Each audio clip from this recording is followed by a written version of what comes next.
네. 봄 오자마자 뭐 미세먼지 소식, 황사 소식이 있었단 말이에요.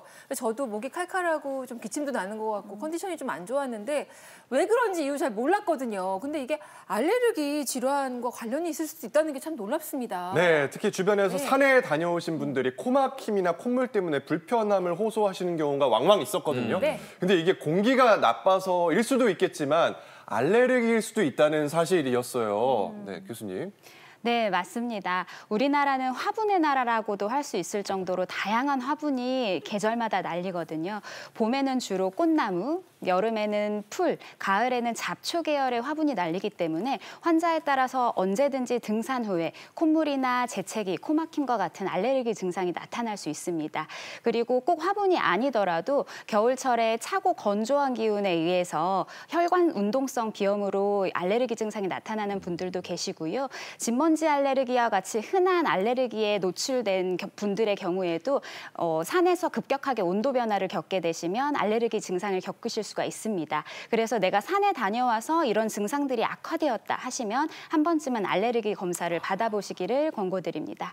화분이라고 하시니까 좀 꽃 심는 화분인 줄 꽃가루 말씀드리니까 꽃가루. 그렇죠. 네. 화분의 나라. 아니 네. 이게 뭐 화분의 나라여도 산을 좋아하는 분들은요 말릴 수가 없습니다. 제가 뵀던 그 등산 동호회 회장님은요 알레르기가 있는데요 약을 드시면서 산을 다니시더라고요. 왜 등반을 그렇게 즐기시니까요. 네, 그러니까 뭐 산이나 뭐 이렇게 뭐 낚시하는 그런 장소들이 주는 그 매력이 정말 강하긴 강한 것 같아요. 말릴 수가 없다고 하던데 그래도 이거 알레르기가 관련있을 때 정말 조심해야 합니다. 왜냐면은 알레르기가 얕잡아 볼 질환이 아니더라고요. 응급의학과시니까 아실 거 아니에요. 굉장히 조심하셔야 되고 지금도 아마 지금 이 산 등산 이야기 하시면 막 흥분도가 올라가시는 분들이 계실 것 같은데 좀 많이 조심하셔야 돼요. 왜냐하면 알레르기라는 거는 특정 물질에 대한 이렇게 과민 반응을 이야기하거든요. 근데 중요한 거는 이 대기 오염이나 환경에서 이렇게 들여마시는 어떤 물질들이 굉장히 다양해지고 음식 자체도 굉장히 서구화되면서 굉장히 우리가 이상한 소스나 이런 것들을 많이 먹게 되는데 중요한 거는 이런 것들에 대해서 우리 몸이 반응을 할 때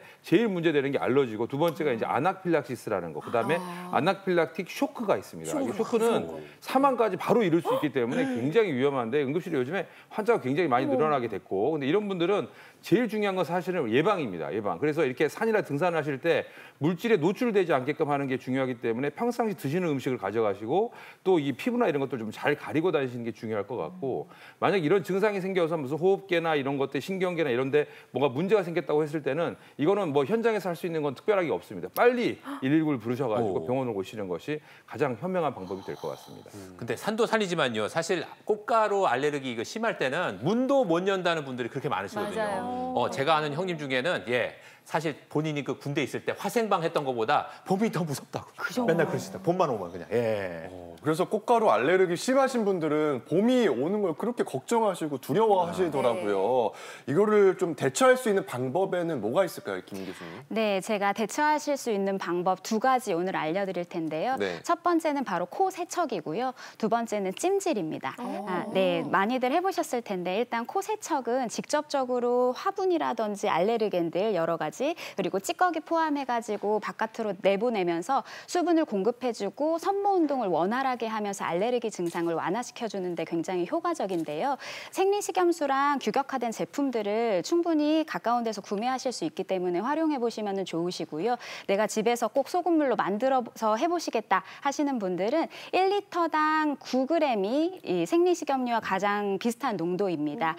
티스푼으로 한 2~3스푼 정도 넣으시면 되는데 개인적으로는 농도 맞추기가 굉장히 힘들어서 오히려 코를 자극시킬 수 있기 때문에 제품을 사서 사용하시는 것을 권장드리고요.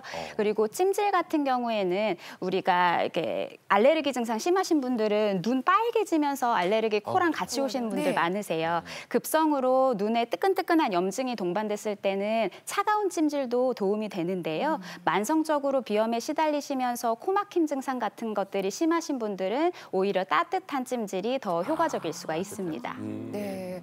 그 젊을 때는 전혀 몰랐거든요. 이런 상황에 문제가 있었던 적이 없는데 요즘은 봄에 반바지 입고 양재천 같은 데 제가 산책하면은 다리가 가려워서 막 집에 빨리 들어야 될 상황이 생기고 네. 저도 봄 되면 눈 빨개지고 그래요. 그래서 알레르기약 넣어야 되고 그래서 이렇게 알려주신 방법들 좀 응용을 해가지고 네. 그 증상을 완화시키는 게 굉장히 좀 중요하다 이런 생각을 경험상 해봤습니다. 요즘 또 공기가 안 좋기 때문에 저도 눈물이 주룩주룩 흐르더라고요. 그래서 가끔 너 왜 울고 있어? 이런 울지 질문을 마, 받는데 바보야.